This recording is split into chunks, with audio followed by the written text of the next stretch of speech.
Bienvenue à tous, merci beaucoup de me rejoindre. Les États-Unis envisageraient, croyez-le ou non, une nouvelle proposition audacieuse à l'égard de l'Iran, un accord de 30 milliards de dollars visant à persuader l'Iran de cesser tout enrichissement d'uranium. Après les frappes illégales et non provoquées contre les 3 installations d'enrichissement d'uranium iraniennes, qui constituaient une violation du droit international, l'Iran a réaffirmé son droit à un programme nucléaire pacifique et a déclaré qu'il le poursuivrait. Désormais, les États-Unis semblent vouloir revenir à la méthode de la carotte et du bâton, promettant de l'argent et annonçant qu'ils lèveraient certaines sanctions économiques en échange de modifications de la politique d'enrichissement de l'Iran.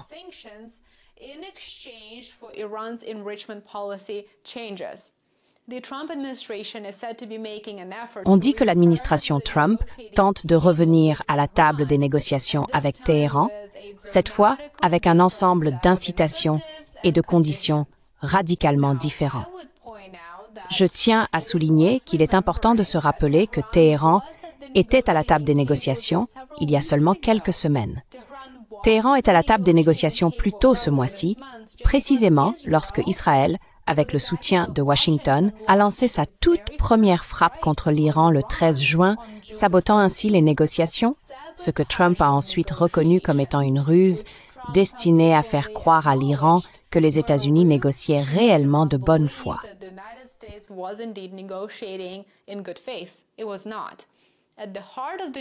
Ce n'était pas le cas. Au cœur du nouvel accord proposé se trouve l'exigence non négociable de Washington, que l'Iran cesse toutes ses activités d'enrichissement d'uranium. En échange, l'Iran pourrait bénéficier d'un soutien financier pouvant aller jusqu'à 30 milliards de dollars. Mais voici le hic. L'argent ne viendrait pas de Washington. Au lieu de cela, le financement serait assuré par des États arabes, probablement des alliés des États-Unis dans le Golfe Persique. Les États-Unis sont prêts à diriger les négociations, mais ils ne paient pas la facture. Ainsi, l'administration Trump veut en quelque sorte le beurre et l'argent du beurre. D'autres propositions sont également à l'étude.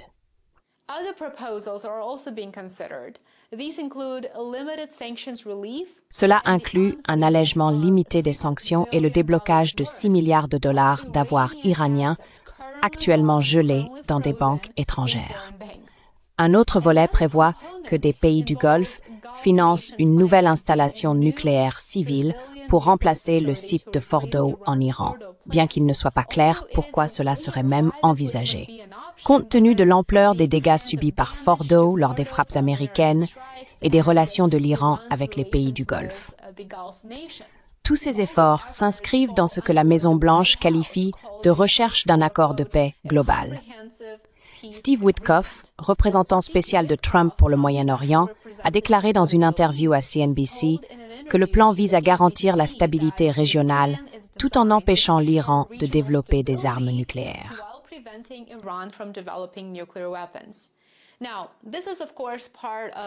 Ceci fait bien sûr partie de la propagande, car il n'y a absolument aucune indication qu'Iran ait l'intention de développer une arme nucléaire. Aucune, absolument aucune. L'Iran a déclaré à de nombreuses reprises qu'il n'avait pas l'intention de développer une arme nucléaire. Et cette déclaration a ensuite été confirmée par les services de renseignement américains. Ce qui se passe probablement en coulisses, c'est de la pure panique. Panique en Israël et à la Maison-Blanche, car à la suite des attaques contre son territoire souverain et ses installations nucléaires, ce qui constitue un acte de terrorisme au regard du droit international, Téhéran a réagi en suspendant sa coopération avec l'Agence internationale de l'énergie atomique. Cette décision a effectivement empêché les inspecteurs internationaux d'accéder à plusieurs sites nucléaires clés en Iran.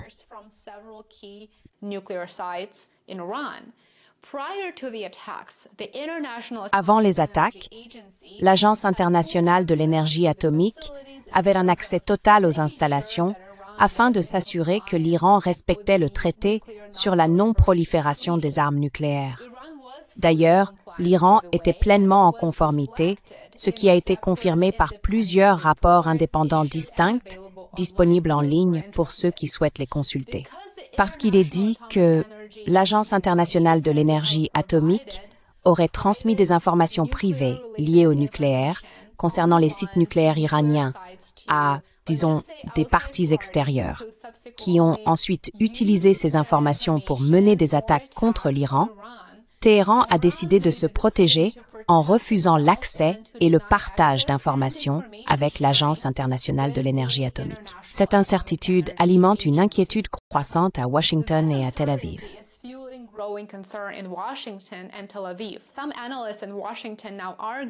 Certains analystes à Washington soutiennent désormais que le fait d'offrir à l'Iran des incitations financières dans le climat actuel, après les frappes américaines, pourrait en réalité se retourner contre nous, en renforçant la conviction des durs à Téhéran que les armes nucléaires sont essentielles à leur survie. Mais d'autres avancent, et je suis d'accord avec eux, que c'est justement le bombardement d'une nation souveraine, d'un État souverain et de ses sites nucléaires qui pousserait toute personne raisonnable, il n'est pas nécessaire d'être un extrémiste, qui pousserait toute personne raisonnable, y compris le gouvernement de Téhéran, à rechercher désormais l'arme nucléaire pour contrer son adversaire régional, lequel possède près de 200 ogives nucléaires et refuse de faire partie du traité sur la non-prolifération des armes nucléaires ainsi que des inspections de l'Agence internationale de l'énergie atomique.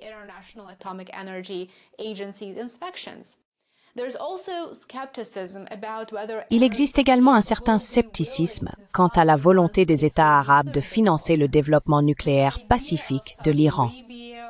L'idée que l'Arabie saoudite ou les Émirats arabes unis financent l'infrastructure nucléaire de Téhéran, même sous une stricte supervision internationale, risque de susciter une forte opposition régionale, et ce pour de bonnes raisons. Et franchement, d'un point de vue de sécurité nationale, il est difficilement concevable que Téhéran accepte que des acteurs alignés sur les États-Unis dans la région aient un rôle crucial à jouer et un droit de regard déterminant sur la sécurité et la sûreté de son programme nucléaire pacifique. Pourtant, l'administration Trump semble déterminée à poursuivre cette stratégie.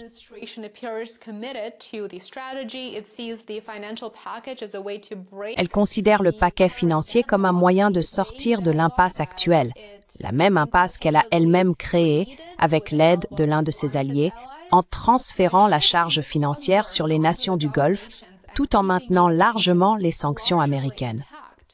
L'administration Trump espère conclure un accord qui paraisse très ferme sur le plan intérieur, tout en présentant une offre à Téhéran. C'est apparemment ce que Washington prévoit de faire. Bien sûr, cela pourrait être la vision de Washington, mais bien que la population iranienne ait souffert sous le régime brutal des sanctions, elle s'est clairement rassemblée face aux attaques contre ses villes et ses installations nucléaires. Et désormais, les Iraniens réalisent en fait que Washington n'est pas digne de confiance. La diplomatie peut-elle aboutir à une solution en 2 semaines?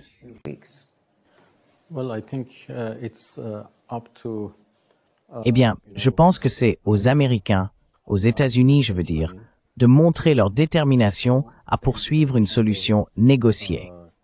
Ou peut-être qu'ils ont autre chose en tête et veulent attaquer l'Iran de toute façon. Donc il se peut qu'ils aient eu ce plan depuis le début et qu'ils aient simplement eu besoin de négociations pour le dissimuler. Nous ne savons plus comment leur faire confiance. Ce qu'ils ont fait était en fait une trahison de la diplomatie.